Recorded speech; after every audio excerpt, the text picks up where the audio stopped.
Պարոն Դանիելյան, հիմա ես եմ ձեզ բացատրում քրոնոլոգիան, ժամանակակցությունը հայերեն ասած։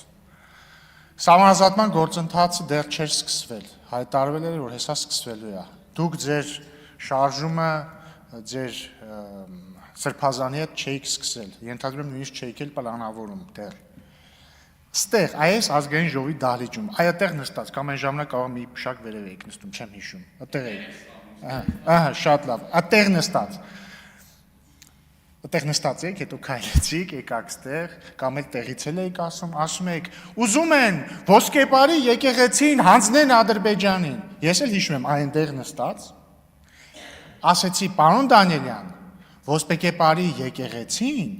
29743-ի մեջ է, ինքը միջազգայինորեն ճանաչված Հայաստանի տարածքի մեջ է, բացառվում է, որ սահմանազատման ընթացքում ոսպեկեպարի եկեղեցին հայտնվի Ադրբեջանի կազմում։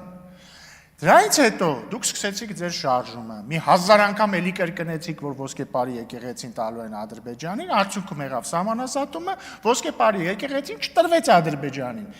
Վերջ, այս է քրոնոլոգիան, դուք ոչ մի բան չեք արել, ու ոնց որ Տիկին Խամոյանին չկա շնորհակալություն հայտնելու, ոչ թե որովհետև մենք անշնորհակալ ենք, այլ որովհետև Տիկին Խամոյանը այս դեպքում չէր արել բան, որի համար պետք է շնորհակալություն հայտնել։ Այս դեպքում էլ պարոն Դանիելյան, ցավոք ձեր շնորհակալություն հայտնելու բան չկա, որովհետև ոչ մի բան դուք չեք կանխել։ Կրկնում եմ, ձեր շարժումից առաջ եմ ես այս դահլիճում ի պատասխան ձեր պնդմանը ասել, որ բացառվում է տենց բան։ Շնորհակալություն։